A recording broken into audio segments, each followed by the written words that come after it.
America's largest mansion, Biltmore, opens on Christmas Eve, 1895. Not as a home but as a machine, 250 rooms built to perform luxury on command. Every corridor hides the work that keeps the spectacle clean and the costs invisible. A century later, the gates still close when the operation can't absorb what the world brings. So what was Biltmore really built to protect, and who was it always built to consume? That is the first uncomfortable truth of Biltmore. A legend can survive and still be wounded. Spared is not the same as safe.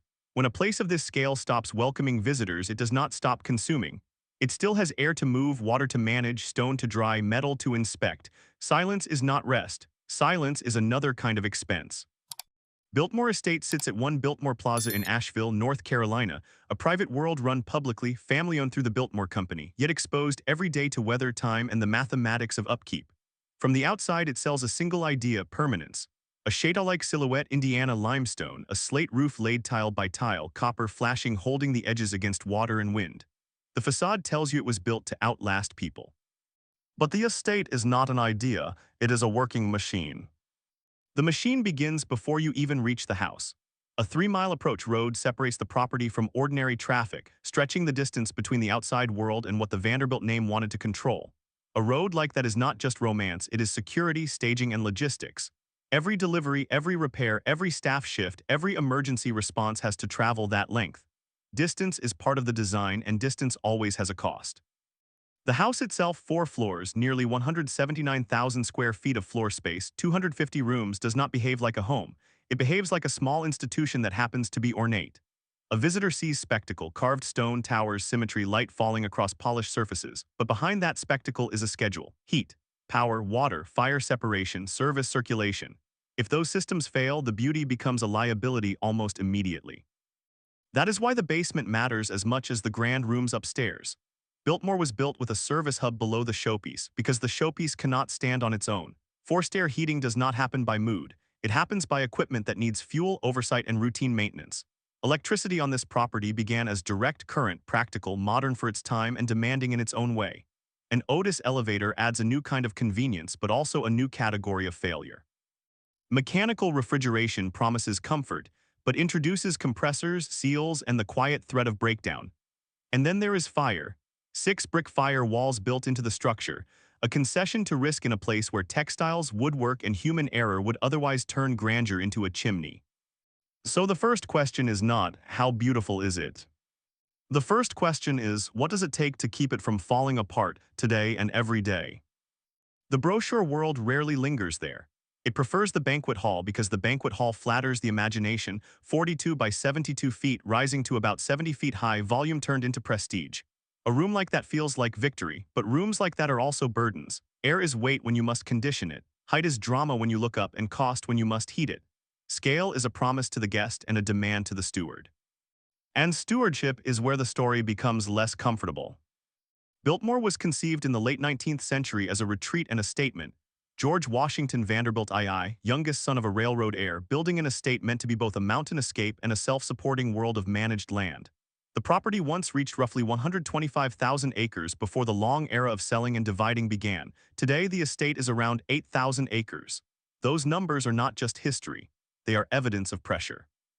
Land can be romance in a painting.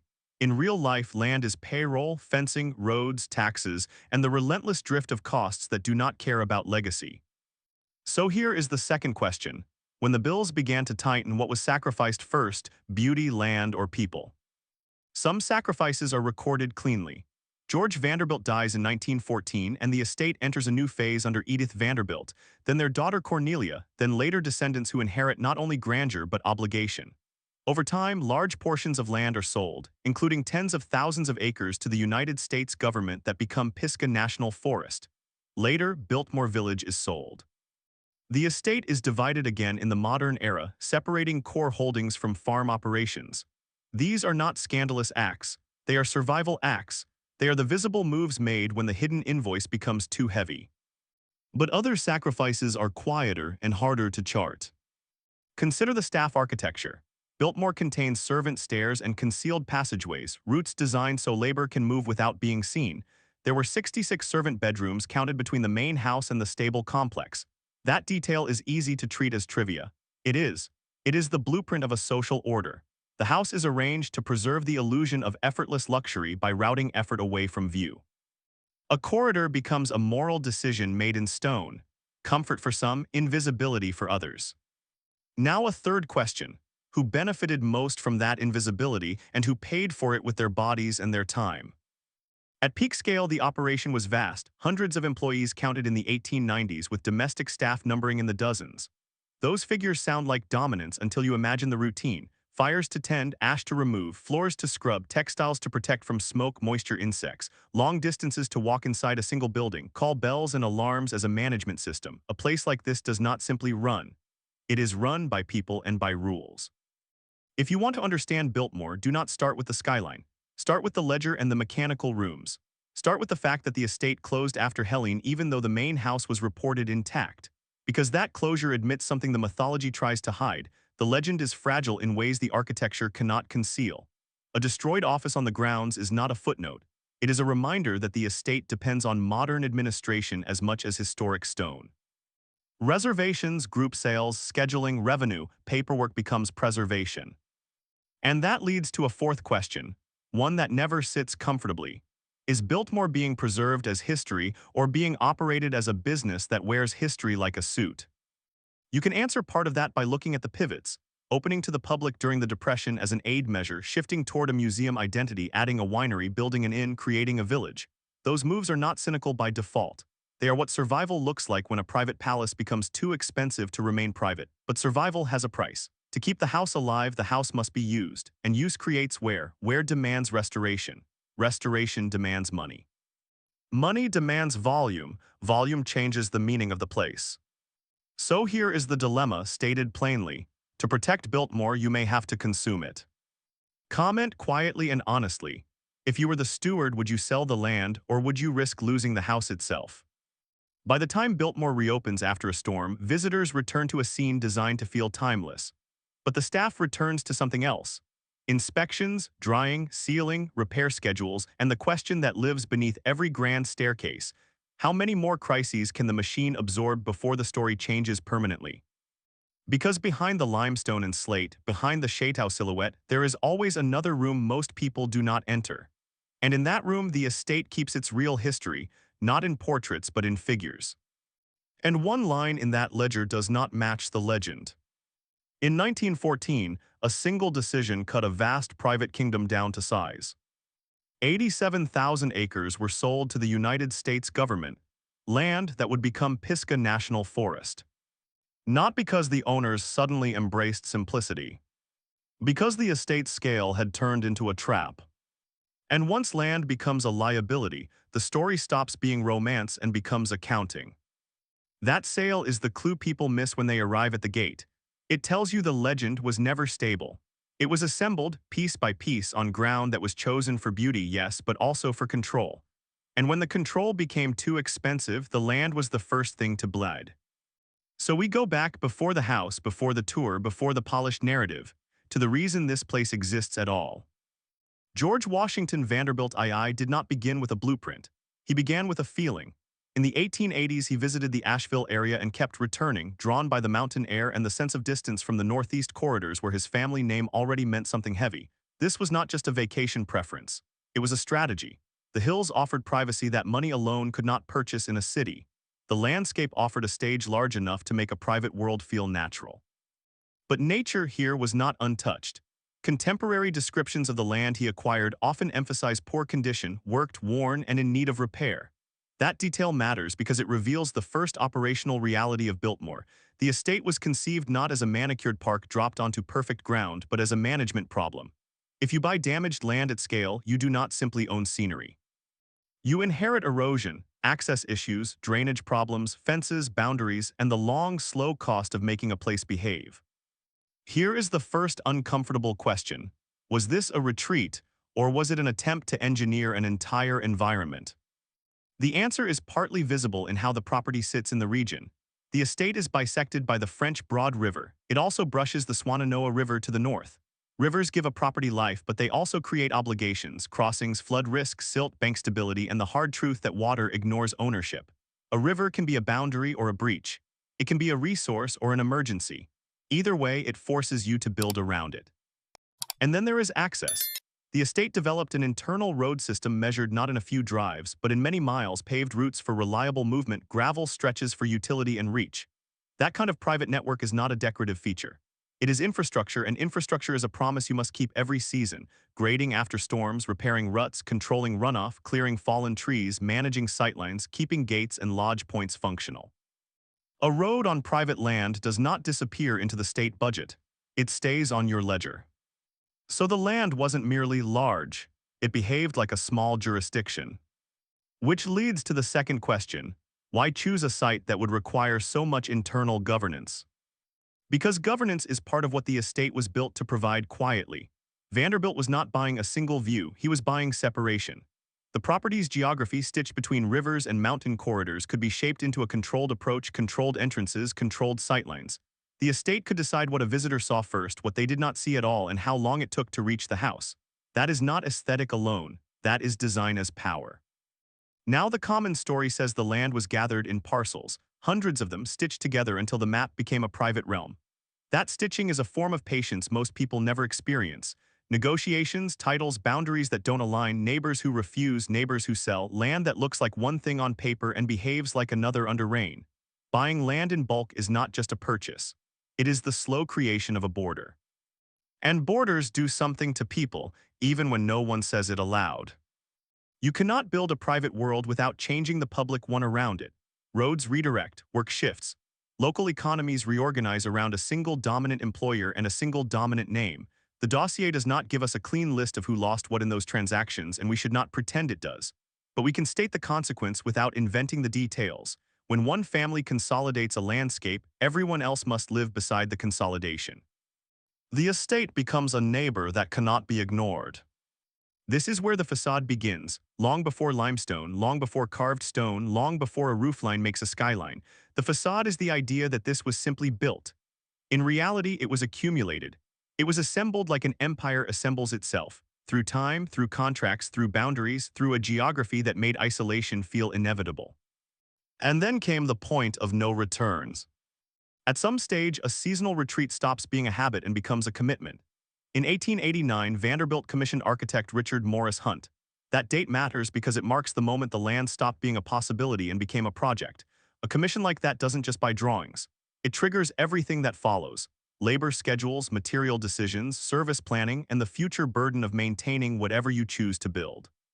Here is the third uncomfortable question. Once the commission was made, was there any ethical way to change course, or was the machinery already in motion? We can answer part of it. When you have assembled a vast site and then invite a major architect to define its centerpiece, you are no longer improvising, you are declaring permanence. And permanence in this story is expensive from the first day. You don't spend to finish a place like this, you spend to keep it from unraveling. This is why the later land sale is not a detour. It is the logical conclusion of an early choice. Build a private world large enough to feel natural, and you will eventually face the question of what parts of that world can be surrendered without collapsing the illusion. Midway through this story, pause and decide what you believe is more honest: a smaller estate that can be sustained quietly, or a grand one that must constantly reinvent itself to survive. Comment with your answer, because the discomfort here isn't architectural, it's moral. And still, one question refuses to settle. If the mountains were the attraction and privacy was the goal, why was the estate shaped to welcome the future public at all? Why does the map feel in places like it was designed not only for seclusion, but for procession? Because somewhere between the rivers and the roads, between acquisition and commission, there is another motive hiding in plain sight. Not just escape, not just status. A kind of control that requires an audience. And that motive is already present on the land, waiting for a house to be built on top of it. In 1941, the house went dark and stayed closed through the war years. Not because it had failed as architecture, but because history can suddenly reorder priorities. A palace built for private comfort was forced into a different kind of duty. And when the doors finally opened again, the question was no longer only what it was. The question was what it was for. Before the stone, before the towers, before the mythology, there was a man with an inheritance large enough to become a problem. George Washington Vanderbilt II was born into the kind of American wealth that doesn't merely buy objects. It buys time, distance, and the power to withdraw. He was the youngest son of William Henry Vanderbilt, raised inside an era that treated success as something you displayed, measured, and defended. So why build a chateau-like mansion in the mountains at all? Was it status planted in a new landscape like a flag? Or was it an escape so complete it needed acreage and architecture as insulation? And if it was escape, why build something so vast that it would never truly be private again? The estate's public story often leans on romance, a little mountain escape, a summer retreat, a place of scenery and quiet. But the dossier gives a colder motive running underneath, a self-supporting estate with farms and forestry built as a working system, not a decorative stage. That phrase can sound wholesome until you follow it to its consequence. Self-supporting does not mean simple, it means management. It means labor that is always required, and revenue that must keep arriving because the apparatus never stops needing care. Now look at the house through that lens. 35 bedrooms and 43 bathrooms are not only luxury, they are a logistical declaration. They mean water pressure, hot water, drainage, and constant maintenance of fixtures that age even when no one is in the room. They mean towels that must be washed, linens that must be rotated, surfaces that must be kept from dampness, mold, and the slow abrasions of use. In a house like this, comfort is not a feeling, it is a procedure. And then there is the front itself, a facade that stretches 375 feet. That length is not merely impressive, it is exposure. More exterior means more places for water to find a seam, more joints to watch, more stone to inspect, more window lines to seal. A long face is a proud face and also a vulnerable one. Every storm tests it. Every winter writes its own memo into the masonry. So the first uncomfortable answer is this. Biltmore's beauty is inseparable from its burden. The grandeur is not a byproduct. It is the bill. Which brings us back to motive.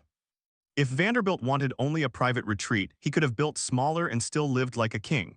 If he wanted only a public monument, he could have built in a city where audience and access were guaranteed. He chose neither. He chose a private kingdom designed to operate like an institution, set inside a landscape that could be managed, controlled, and made productive. That suggests a man who wanted two things at once, privacy and legacy.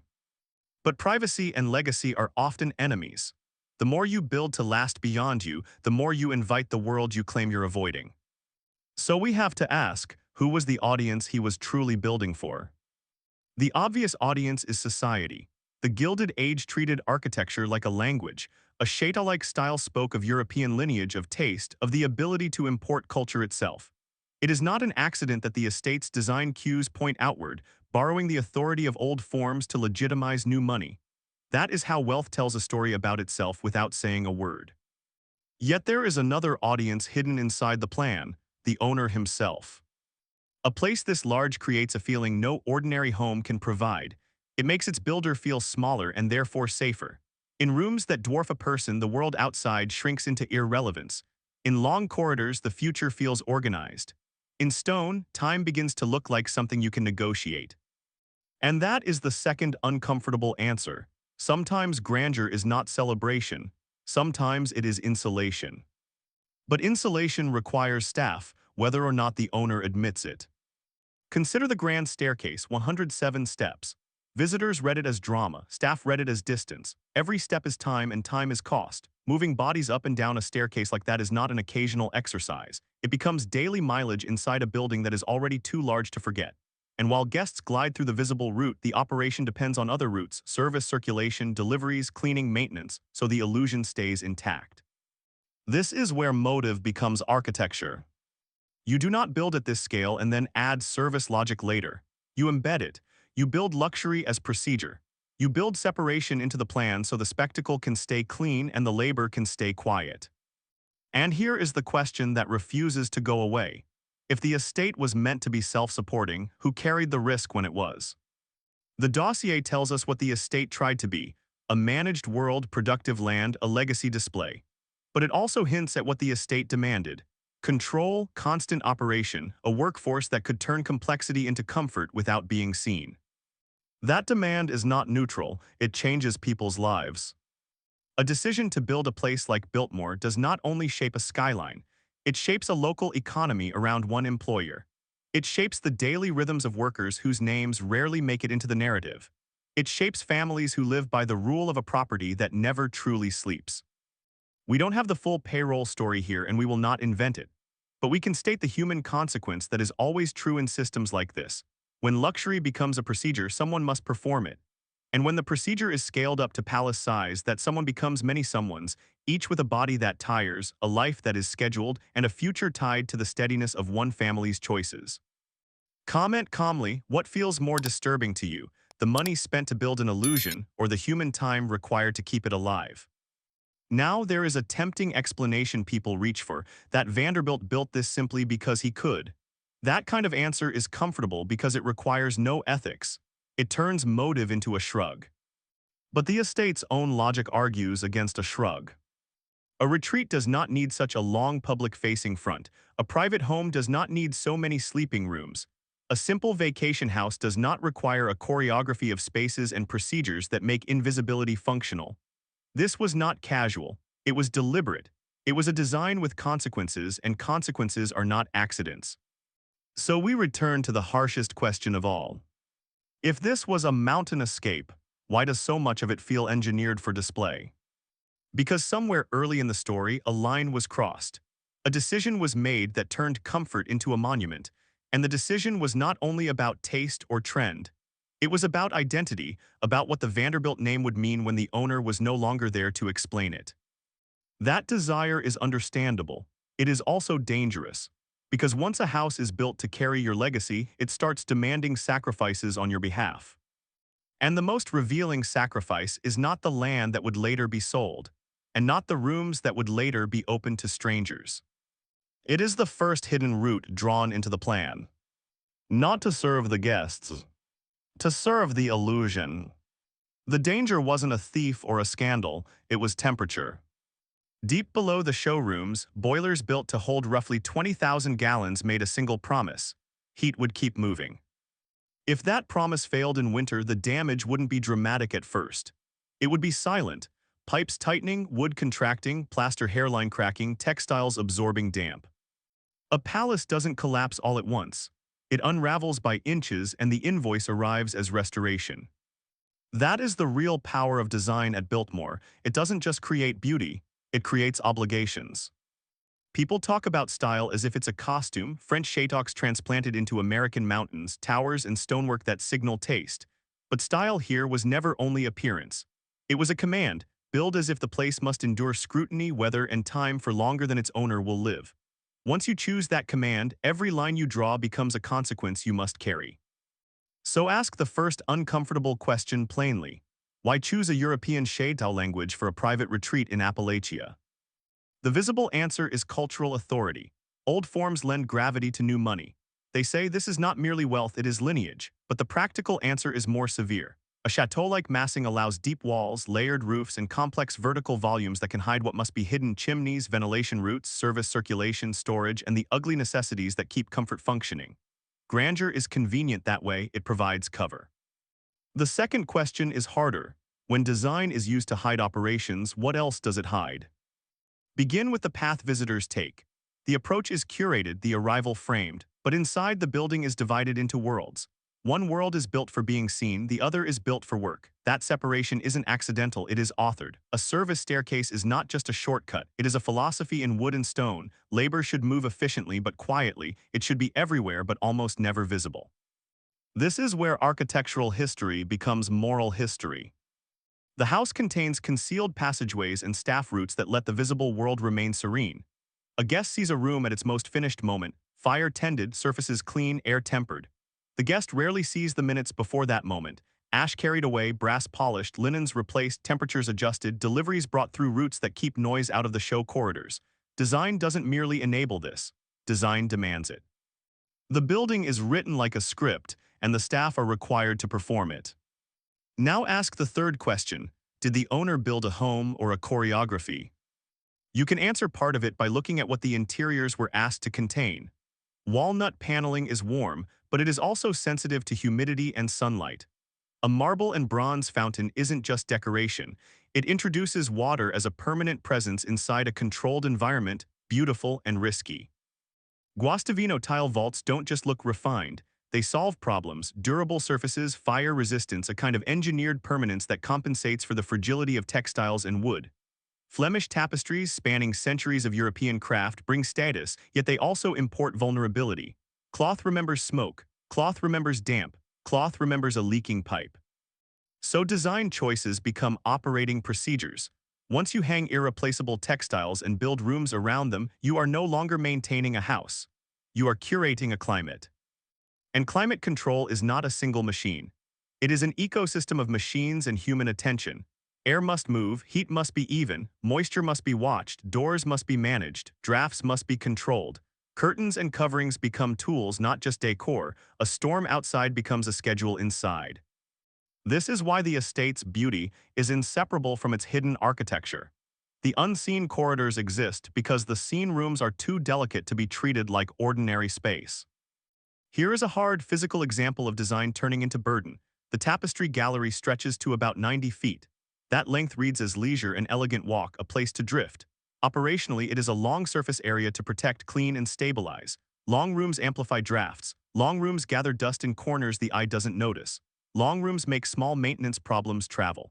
A single window seal failing at one end can change conditions along the entire run. And the gallery is only one corridor the public remembers.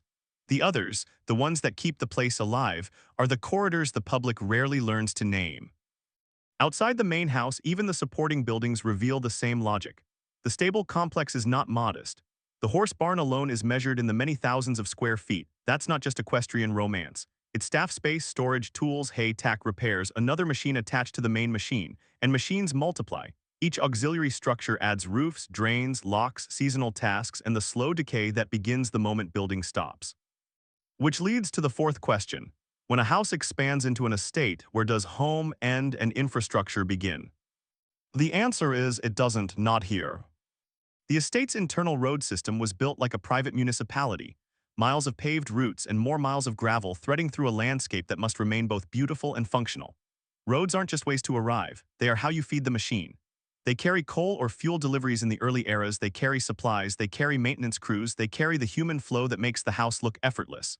They also carry erosion, runoff, and the constant need for grading and repair after weather. So even the land becomes part of the architecture's consequence. To keep the myth of permanence, you must maintain the roots that deliver the reality. Midway through, consider what you would choose if you were responsible for this place. Would you rather preserve the visible splendor or the invisible systems that prevent decay? Comment with your choice, because one of them always consumes the budget first. Now we should confront a misunderstanding that often flatters the building. People think the hidden world exists like a secret tucked away for curiosity. In truth, the hidden world is a necessity created by a visible world that cannot tolerate disruption. A palace that wants to feel quiet must actively manage noise. A palace that wants to feel clean must actively manage dirt. A palace that wants to feel effortless must actively manage effort.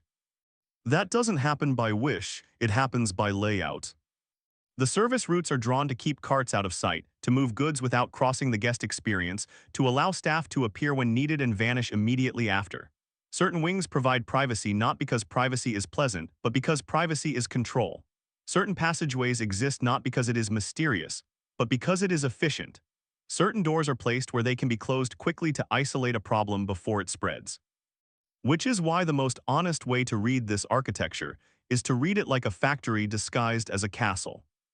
And yet, one question remains unresolved, and it sits uncomfortably at the center of the plan. Who decided in precise detail how unseen labor would move, and how seen luxury would be protected from it? The answer isn't written on the facade, it's written in the roots that do not appear on souvenir maps. There is a point in the house where the public path feels continuous, and then, quietly, there is a door that belongs to the other world. It is not ornate, it is not meant to be admired, it is meant to be used. And behind that door, the place becomes honest. For 6 years, from 1889 to 1895, the project consumed men faster than it consumed stone. Roughly 1,000 workers moved through the site, 60 stonemasons shaped the visible shell. A 3-mile rail spur was built to feed the work, and factories were set up on the property to make brick and mill wood. When people say it was built, what they mean is, A supply chain was forced into existence, and it had to keep running until Christmas Eve. This is the part of the story the facade tries to erase. Not because it is shameful, but because it is human, and humans make the myth look expensive. Biltmore's construction was not a single act of genius. It was a controlled emergency sustained for years. Start with the terrain. A house this large is never simply placed. It is argued into the land. Mountain topography doesn't negotiate. It dictates where you can sit a structure, how you can move materials, how you can keep foundations stable, how you can drain water away from walls. Every ambitious line on paper becomes a question the ground must answer. That raises the first uncomfortable question. When you build a palace in a landscape that resists, how much of the project becomes about dominance rather than dwelling? The dossier tells us the solution was not delicate, it was industrial. On-site production mattered because distance punishes projects like this. If you rely entirely on outside suppliers, every delay becomes multiplied by weather, by roads, by labor schedules that keep ticking regardless. So the estate created its own capacities, a brick kiln, a woodworking factory. That decision is often told as efficiency. It is also control. When you make materials on your own ground, you reduce your dependence on outsiders and increase your dependence on the workforce inside your boundary. And dependence is never neutral. You can admire the engineering while still asking, who bore the cost of keeping that control reliable? A rail spur was built to bring materials directly into the project's bloodstream. That is not a romantic detail, it is a statement about scale. Rail infrastructure doesn't appear for a whim. It appears because the volume of stone, timber, metal, and finished goods needed to be predictable. Every day a rail car doesn't arrive, men stand idle or shift to lesser tasks, and idleness is money evaporating in real time. Now consider the exterior material, Indiana limestone. Bringing that stone into this terrain is not just procurement, it is choreography, quarrying schedules, cutting, shipping, unloading, staging, hoisting, fitting. Stone doesn't forgive mistakes. If a cut is wrong, the correction is slow and the waste is expensive. The facade you see today is made of solved problems. Each solved problem has a human cost. Hands bruised, back strained, days lost to weather, hours spent correcting what a drawing could not anticipate. This is why largest is not the most interesting claim about Biltmore. Largest is a brag, built is a story of attrition. Ask the second question, what did the design demand from the build itself beyond beauty? It demanded precision at a scale where mistakes become structural. Consider that slate roof laid tile by tile, each piece a small decision repeated until repetition becomes weight. A roof like that is not merely coverage. It is a long-term maintenance contract written into the building. Slate lasts, but only if it is kept. Copper flashing resists water, but only if it remains intact. The more complex the roofline, the more seams you must protect. Complexity is not free. Complexity is a future workload you cannot fire. So the construction phase was also the creation of a future job market. Constant repair, constant inspection, constant hands. Inside, the demands were different but just as severe. Guastavino tile vaults required specialized knowledge and careful execution. They were chosen partly for their performance, durability, fire resistance, but performance always has prerequisites: proper installation, proper curing, proper integration with the rest of the structure. These are not decorative tiles applied late. They are part of the building's skeleton of safety. And safety had to be engineered from the start. Brick fire walls were not an afterthought. They were an admission that a palace full of woodwork and textiles needs internal boundaries, compartments that can slow disaster. A fire wall is a designer's way of saying, this can burn, we have to plan for that. Now the third uncomfortable question. If you plan so carefully for catastrophe, what does that say about the environment you are creating? It says you are building something fragile, even when it looks like stone. You are building a place whose luxury depends on materials that can be ruined quickly: fabric, wood, paper, finishes. You are building a place that must be protected from the very ordinary failures of pipes, wiring, human error. And so the build became an exercise in anticipating maintenance. Forced air heating had to be integrated. Direct current electrical systems had to be planned. An elevator had to be engineered into a structure that was also supposed to look timeless. Mechanical refrigeration had to exist without disrupting the illusion of old-world permanence. Every modern system had to be concealed inside an old aesthetic. That concealment is its own kind of labor. It means shafts, chases, service voids, and hidden pathways. It means the visible surfaces are only the last layer over a deeper truth. The house is a machine wearing period costume. During construction, that machine had to be assembled in a way that allowed later operation. A basement service hub doesn't appear by accident. It is created because the builders understood the scale they were feeding. The service routes exist because the house cannot function without constant movement of people and supplies. Which brings us to the human story, the one that always gets simplified. We have numbers, a workforce in the 4 digits, specialist stonemasons counted by the dozens. But a number does not tell you what a winter morning felt like, or how a schedule survives rain, or how men keep working when a job site becomes mud and cold and risk. A number cannot tell you what it costs a person to commute into a project that has its own gates, its own rules, its own pace. We will not invent tragedies or scandals. The dossier does not give us that license. But we can name the one human consequence that is unavoidable in any undertaking of this magnitude. A project like this rearranges lives. It draws workers, holds them for seasons, and then releases them back into a world that has been changed by the project's presence. It creates dependence on wages, on stability, on the continuation of the work. It also creates hierarchy, specialists with valued skills, general laborers with replaceable roles. And hierarchy on a vast site shapes how people are treated even when no one writes it down. This is the coldest truth of the build. The house's permanence was purchased with temporary lives. Midway through, consider the choice at the heart of it. If you were the steward of this project in 1893 with schedules slipping and costs rising, would you slow down to protect the workforce, or would you push harder to protect the completion date? Comment with your answer, because the moral pressure in construction is always the same. People become the easiest variable to squeeze. The milestone came as promised. Christmas Eve, 1895, the house opened. But opening is not the end of building. It is the moment building turns into operating. The workforce that raised the stone hands the burden to the workforce that must keep the stone from failing. The supply chain that brought materials now becomes the supply chain that brings fuel, parts, and replacements. The private rail logic becomes a private logistics logic. The factories that made brick and milled wood become a precursor to something else. An estate that behaves like a company long before it is publicly described as one. And here at the hinge between construction and life, one question remains quiet but sharp. When the last stone was set and the guests began to arrive, who decided what would be remembered as magnificence and what would be buried as the work? Because the first day of luxury required a second day of labor, and that second day never ended. On opening night, Christmas Eve, 1895, the house did not simply welcome guests. It performed. A banquet hall rising roughly 70 feet high demands more than food and candlelight. It demands a choreography of heat, light, and human movement that cannot stall. And behind the spectacle, a quieter system was already in place. Call bells, alarms, brick fire walls, and the basement routes that kept labor out of sight. Luxury here was never a mood. It was a procedure that had to work on command. To understand Biltmore's opening, forget the myth of effortless opulence. Imagine instead the pressure of timing. When a place has 250 rooms, the first impression isn't a single moment. It's a chain of moments that must all land correctly. Doors opening smoothly, air neither stale nor cold, water running where it should, surfaces clean where eyes will linger, silence maintained where the building itself wants to echo.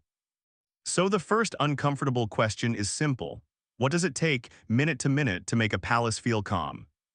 Start with heat. Forced air heating sounds modern, even comforting, until you picture the responsibility, vast internal volumes that must be warmed without drawing attention to the machinery.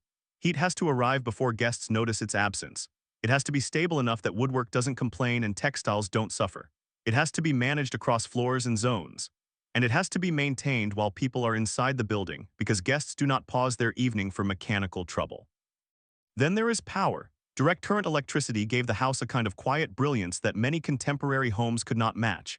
But electricity is not magic, it is reliability engineering. It requires generation, distribution, oversight, and the constant readiness to respond when a circuit fails. Light is the first luxury people become angry about when it disappears. In a building designed to impress, darkness is not ambience, it is failure. Now add vertical movement. An Otis elevator changes everything. It shortens distances for some people and expands the hidden workload for others. An elevator must be operated, monitored, maintained. It introduces a new kind of risk and a new kind of dependency. If it stops, the building suddenly feels larger, older, less controlled. The elevator is a promise that modern comfort will override scale, a promise like that can't be broken without embarrassment. So here is the second question. When comfort is engineered, who is responsible when it breaks, technology or the people assigned to make it invisible? The answer in practice is always the people. That's why the opening of Biltmore is less a party and more an operational test. The guests see the show spaces. The staff see the map. They know which stairs move service safely, which corridors keep carts from crossing sightlines, which doors must never be opened in public view, which rooms must be ready early because they anchor the impression of the whole place. This is where architecture becomes procedure. The building's layout doesn't merely accommodate staff, it assigns them routes, timings, and hierarchies. Certain pathways are designed for speed. Certain zones are designed for invisibility. Certain corners exist not to be admired, but to hide equipment, supplies, and the small messes that reality always produces. An opening night magnifies every weakness. A small leak that might be tolerable in an ordinary home becomes a crisis when it threatens irreplaceable interiors. A draft becomes a problem when it alters comfort in a grand room. A delayed course becomes a public event when it disrupts the rhythm of a banquet. The larger the room, the more obvious the disruption. The more luxurious the setting, the less forgiving the audience. Now consider the banquet hall itself, 42 by 72 feet. The dimensions are impressive, but the consequence is more interesting. A room like that acts like a climate chamber. It gathers heat high and leaves the lower level feeling cooler if air isn't moved properly. It amplifies sound, which means the house must quietly manage echo and noise so that conversation remains controlled. It demands staff circulation that can deliver service without turning the room into a workplace in full view. And that again is the true definition of luxury here, work done without visible effort. The third uncomfortable question follows naturally. What kind of household requires labor to be hidden in order for comfort to feel real? Biltmore's opening reveals the answer in its systems. Call bells and fire alarms are not decorative conveniences, they are management tools.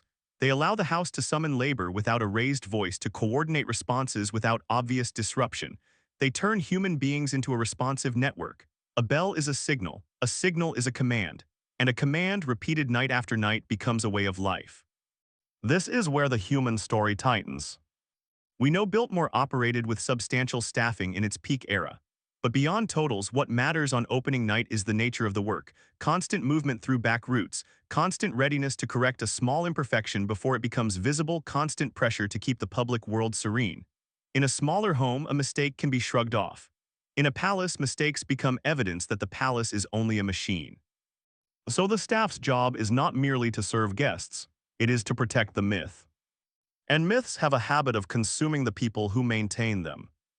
You can see that consumption in the building's internal logic. The showrooms are not arranged for staff convenience, they are arranged for guest experience. The service world exists to support the show world, not the other way around.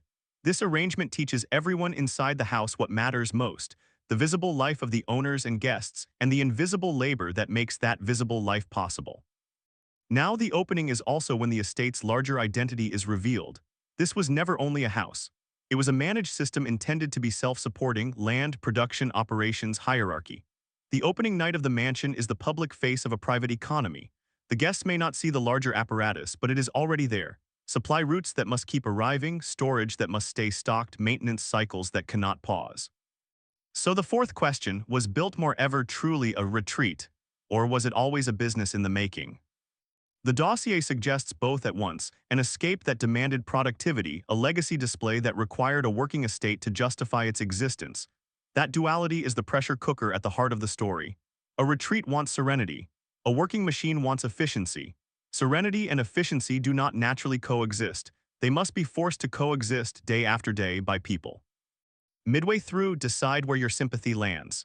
Comment: if you had to choose, would you rather be the owner walking through the grand rooms or the worker who understands how fragile the grand rooms truly are? Because fragility is the part no one wants to say out loud. The mansion's internal fire separation, brick fire walls, was a precaution against catastrophe. But precautions also reveal fear. This house, despite stone and scale, was built with the knowledge that disaster is always nearby: fire, flood, mechanical failure, and the slow decay of materials. And once you know that, opening night becomes something else. Not just celebration, but a vow to keep the place intact against forces that never stop trying to undo it. That vow is expensive. It turns every year into a test. It turns every storm into an audit. It turns every shift in the economy into a threat.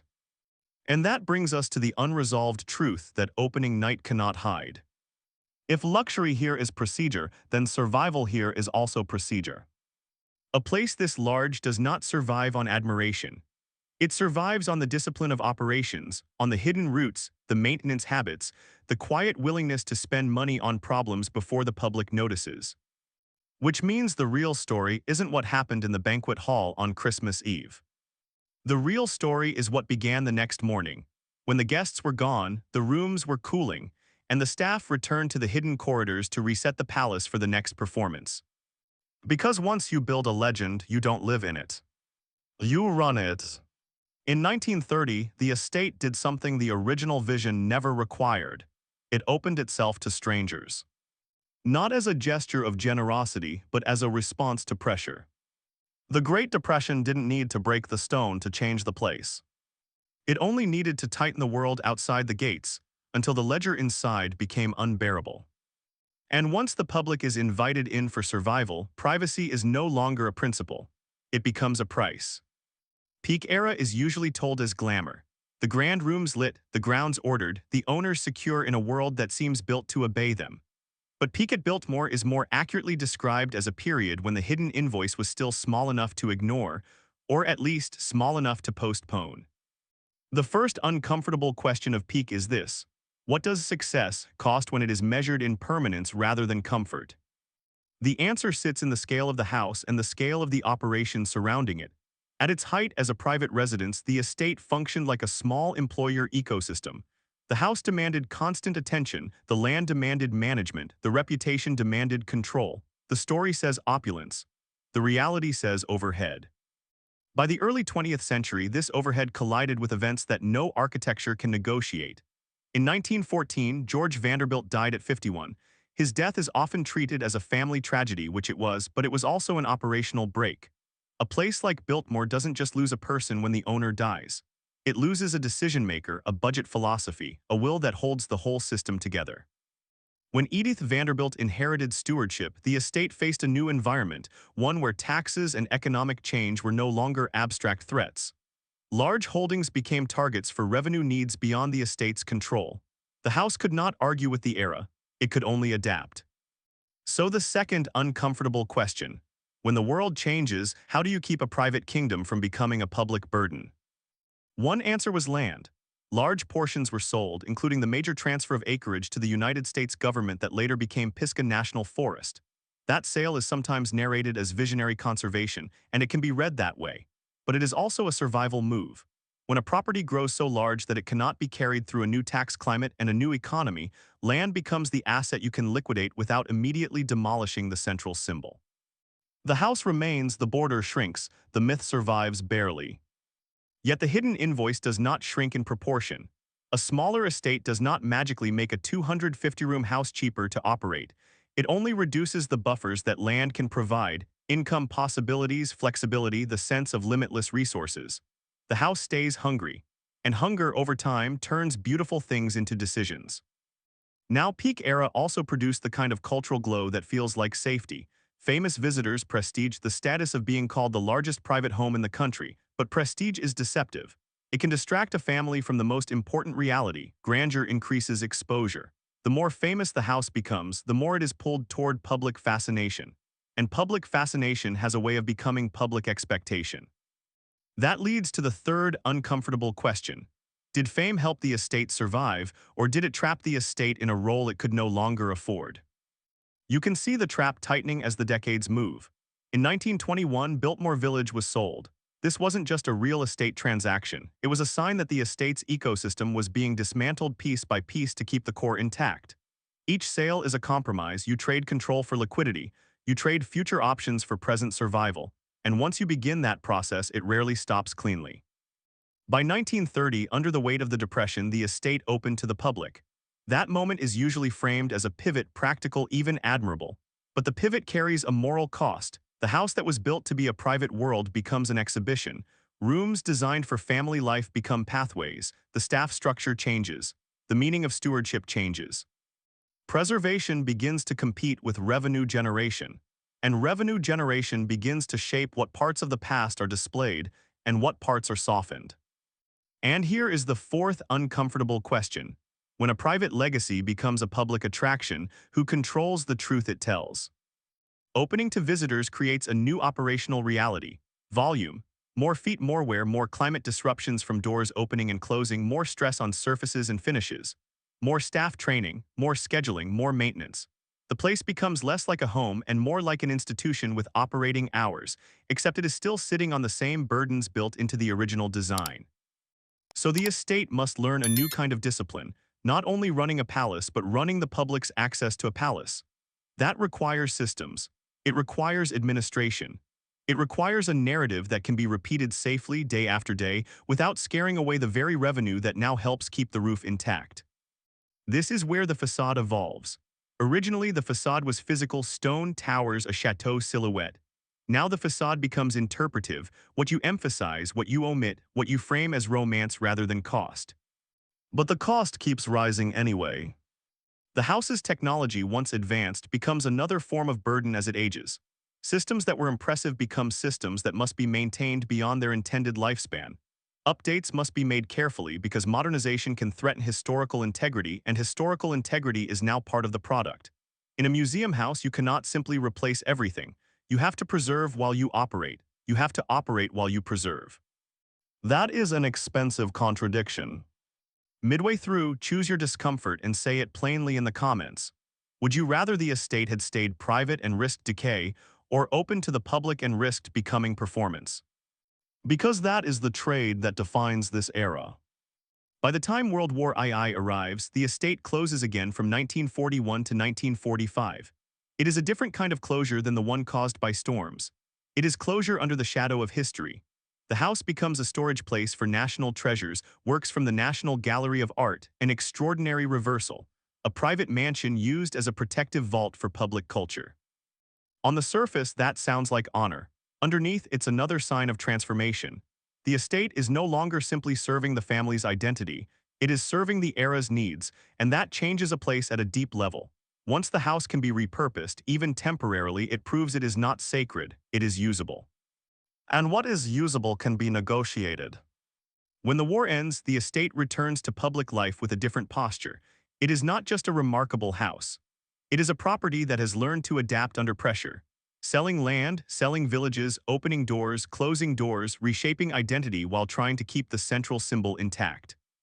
So here is the unresolved question that peak era cannot answer.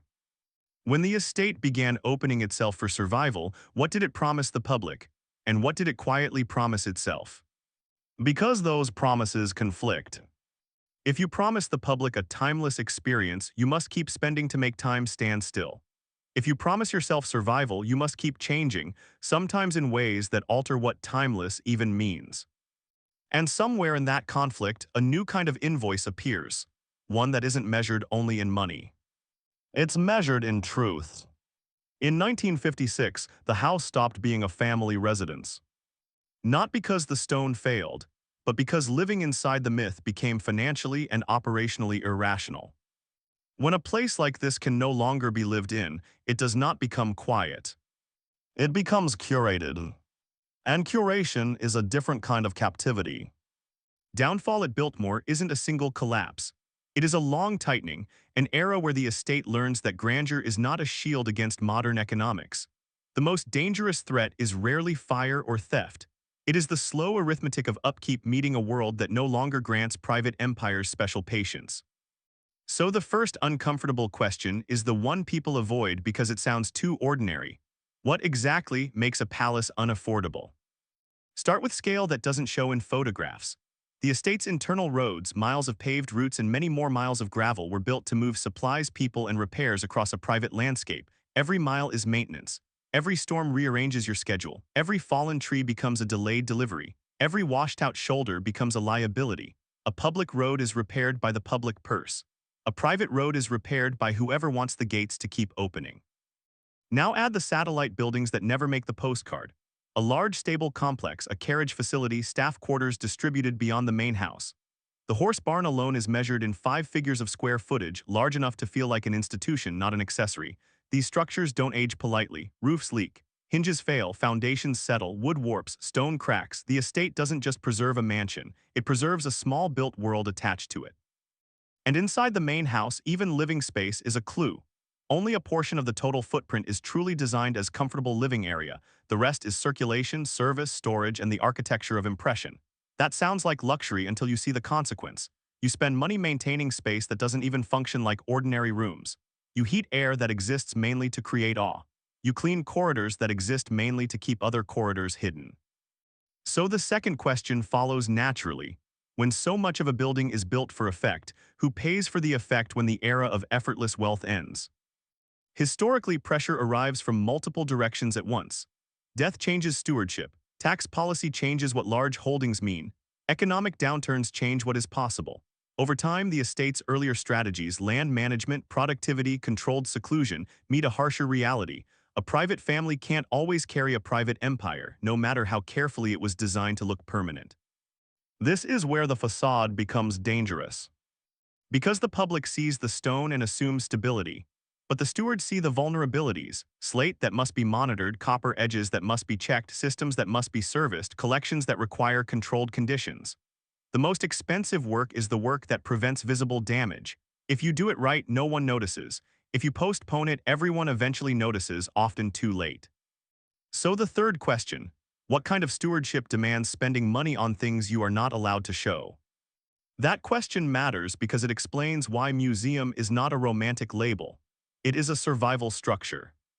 Once a palace becomes a public site, it must adopt institutional discipline, scheduled maintenance, conservation, logic, visitor management, a staff trained not only in service but in preservation.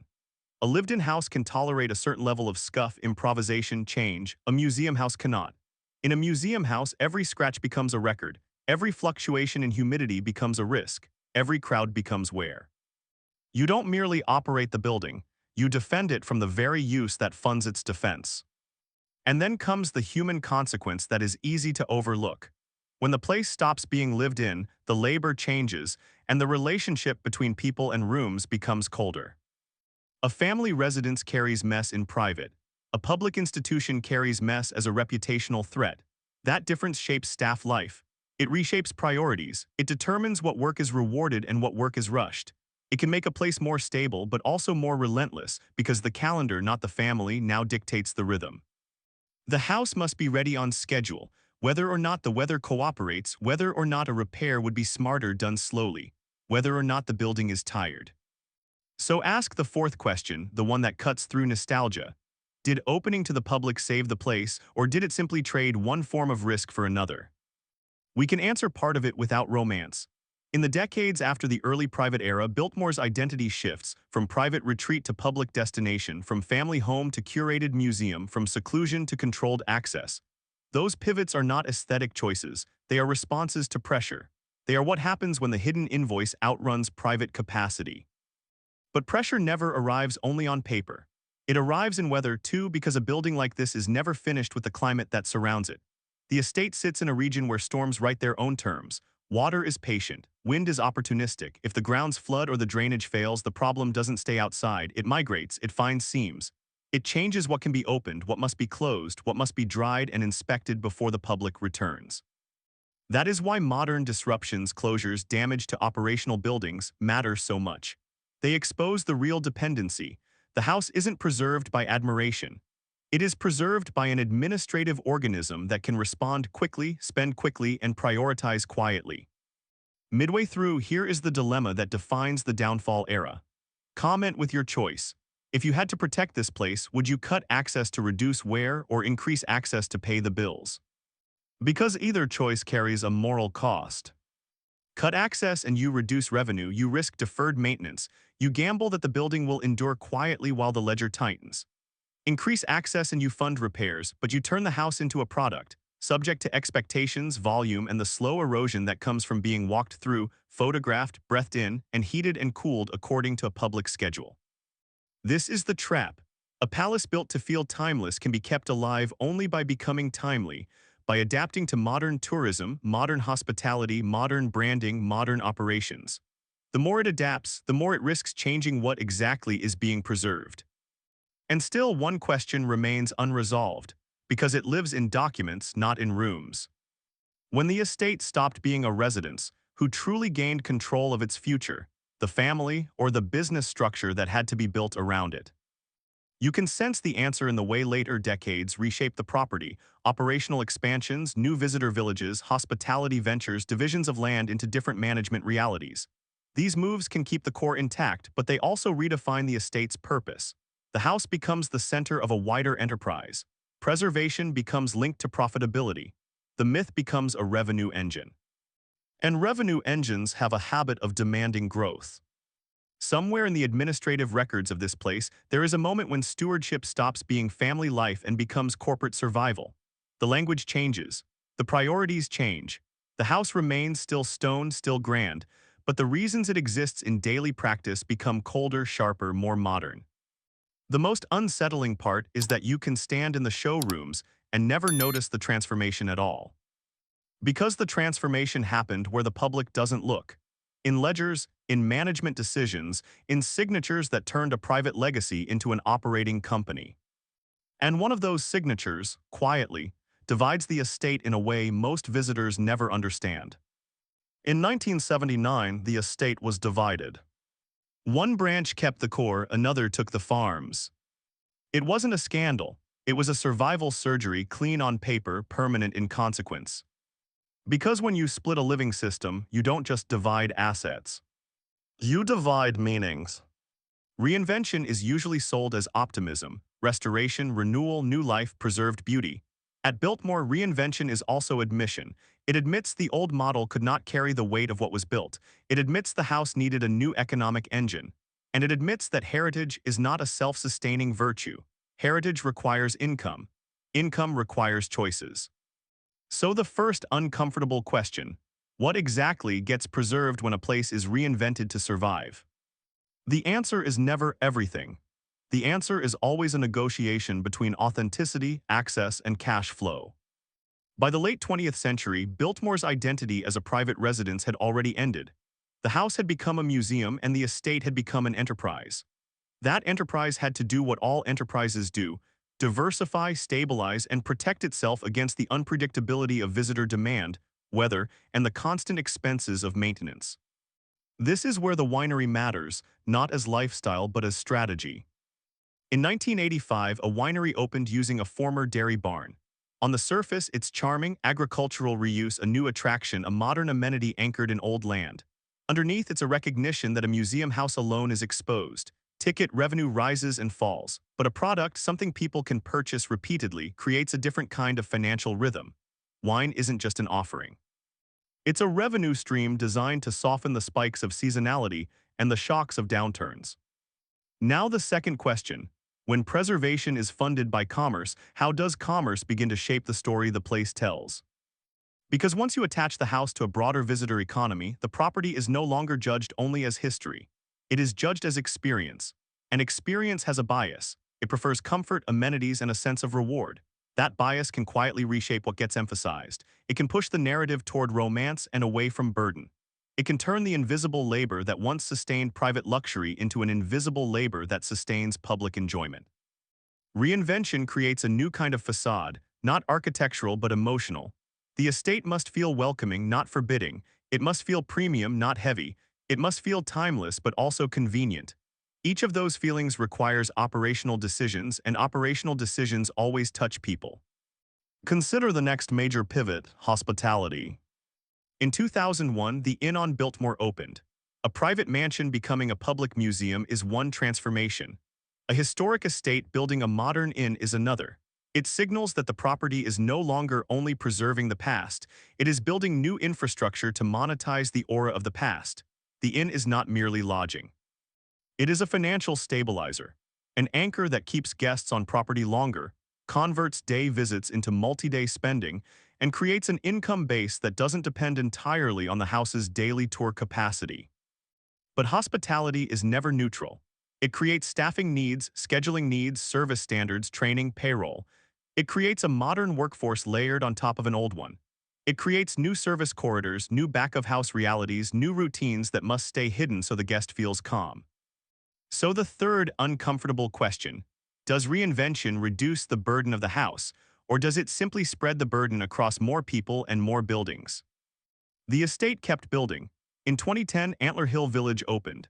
In 2015, a village hotel followed. These are not small gestures. They represent a deliberate shift. The estate becomes a destination system, not just a historic house. The house remains the center, but the visitor experience expands outward into retail, dining, lodging, and curated public space. If you are honest, this is brilliant. It makes survival more likely. It turns heritage into an economic ecosystem. But it also changes the moral contract. A visitor village increases foot traffic, increases wear, increases the demand for parking, for utilities, for security, for daily maintenance at a scale that begins to resemble a small town. The estate becomes responsible not only for preservation but for visitor logistics. It becomes less like a steward of history and more like an operator of a campus. Now ask the fourth question, the one most people would rather not consider. What happens to authenticity when a historic site becomes a resort-like ecosystem? Authenticity becomes curated. It becomes selective, not necessarily dishonest but edited. Harsh truths can be kept in the background because harsh truths can interrupt spending. This is not an accusation, it is a structural incentive. When you fund preservation through hospitality, the site must remain emotionally palatable. The story must remain safe enough to sell. Even the eerie aspects become atmosphere rather than critique. And that is where moral cost lies, not in lies but in softening. At the same time, reinvention can be a genuine form of care. It can bring resources to conservation that a purely private model could never sustain. It can keep collections protected. It can keep roofs repaired. It can keep the internal systems, heat, power, climate stable enough to prevent slow damage. It can keep the house open to the public, which is, in its own way, a democratization of what was once entirely exclusive. So reinvention is not purely corruption, it is compromise. But compromise has winners and losers. The estate's ownership structure and family stewardship continue through these eras. Leadership roles pass through generations, and the property is run as a family-owned enterprise. That continuity is part of the estate's stability. Yet continuity also raises a difficult question. Who is the estate ultimately accountable to: the public who visits, the past it claims to preserve, or the family whose name it carries? Midway through, comment with the answer that feels hardest to admit. If a historic place can only survive by becoming a business, is it still a monument, or is it a brand? Because the difference matters. A monument exists to endure regardless of profit. A brand exists to endure through profit. Now bring the story forward to the present tensions, because reinvention always meets the real world eventually. When Hurricane Helene struck in late September 2024, the estate closed and a group sales office on the property was destroyed. The main house and conservatory were reported as okay, and the estate reopened in November. $2 million were pledged toward recovery. On the surface, this is a modern resilience story. Underneath, it reveals exactly what reinvention has created. The estate now depends not only on stone and staff, but on revenue operations, sales, booking, planning, administration. When that administrative infrastructure is damaged, the whole organism pauses. That is not weakness, it is reality. A modern heritage enterprise has multiple points of failure. And now we reach the unresolved truth that reinvention cannot fully conceal. What exactly is the estate preserving, history or continuity of operation? Because when you build hotels and villages around a mansion, you are not only preserving the mansion. You are creating a business that must keep expanding or at least sustaining itself against rising costs. Preservation becomes a part of the operating model, not the sole purpose. And operating models demand growth, efficiency, and risk management. Somewhere inside that logic, there is a line: quiet, administrative, rarely discussed, where the place stops being primarily a house with guests and becomes primarily an enterprise with visitors. When that line is crossed, the most precious artifact is no longer the limestone or the tapestries. It is the balance sheet. And the balance sheet has a way of dictating what heritage is allowed to mean. A National Historic Landmark designation does not stop water. It does not stop wind. It does not pay a single invoice. This place carries a title and still wakes up each morning needing to be kept alive by work. Quiet, constant, and expensive. That is the modern reality of Biltmore. The legend is not maintained by admiration. It is maintained by operations. Begin with the simplest, least glamorous burden, the ground itself. The estate's road system is not a decorative loop. It is an internal network measured in two different textures, about 14 miles of paved roads and roughly 30 miles of gravel. Those numbers are not trivia. They are the daily reach of maintenance crews, security, deliveries, emergency access, and visitor flow. Gravel behaves differently than pavement. Gravel shifts, ruts, drains, and demands grading. Pavement cracks, edges, and demands repair. When weather hits, the estate does not call a public department to make it right. It makes it right itself, or it lives with the consequences.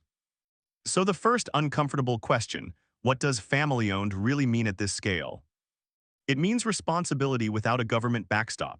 It means a private organization, the Biltmore Company, carrying a site that functions like a small campus. It means the family descendants who control it today inherit more than a house. They inherit a system. Governance here is not ceremonial. It is practical. It is staffing plans, budgets, inspections, and the unromantic discipline of saying no to some things so the whole can survive. The second question is the one most visitors never ask. How do you preserve history without freezing it into death? Because preservation is not a single act. It is a cycle. Interiors age, collections demand stable conditions, exterior materials respond to seasons whether or not you have guests. A structure built to appear timeless still moves, still breathes, still fights moisture at every seam. Historic does not mean still, it means monitored. Inside the house, the challenge is scale and sensitivity. Of the total footprint, the living area alone is measured in the 6 figures of square footage, space that must be protected not only from neglect but from use. That is the paradox of modern Biltmore. The public experience that funds preservation also accelerates the need for preservation. Every opening day is also a wear event. Every door cycle changes air. Every body changes humidity. Every crowd changes the rhythm of the building. Now ask the third uncomfortable question. Who decides what parts of the past are allowed to remain difficult? Because difficulty does not sell as easily as romance. Biltmore's public face is inevitably curated. That doesn't require deception. It requires selection. A visitor cannot hold every truth at once. The beauty of the rooms, the reality of hidden labor, the long history of financial pressure, the compromises that kept the estate intact. Curators and operators must choose emphasis, and emphasis shapes memory. In the modern era, the property is also larger than the mansion in the way a living organism is larger than its heart. The estate includes supporting structures that are not optional. One example stands plainly in the horse barn, about 12,000 square feet of built responsibility that still needs roofs maintained, systems kept functional, and spaces managed. When people imagine preserving Biltmore, they picture the house. The stewards picture the whole ecosystem of buildings that make the house operable, safe, and financially survivable. So here is a question audiences genuinely want answered, stated without sentiment. Is this place being saved or is it being managed? The honest answer is both. Management is not an insult. Management is how a place like this survives. In the modern operation, leadership is not only a family matter, it is a corporate structure. The Biltmore Company is run by descendants in defined roles, an executive function, a board function, because the enterprise requires continuity beyond any single person. This is what the legend becomes when it must endure, governance, not inheritance alone. And governance comes with choices that have human consequences. Visitor pressure demands staff. Preservation demands specialized labor. Hospitality demands service standards. Security demands vigilance. Every choice you make about operations shapes jobs, who is hired, who is trained, who is stretched thin during peak seasons, who loses hours when weather forces closures, who carries the stress of keeping a premium experience calm while solving problems the public is not meant to see. So pause here and answer the question most people avoid because it feels too personal. If you were responsible for this place, would you protect the workers first or the rooms first? Comment with your choice and why, because this is the moral center of the modern story. The building can outlast people.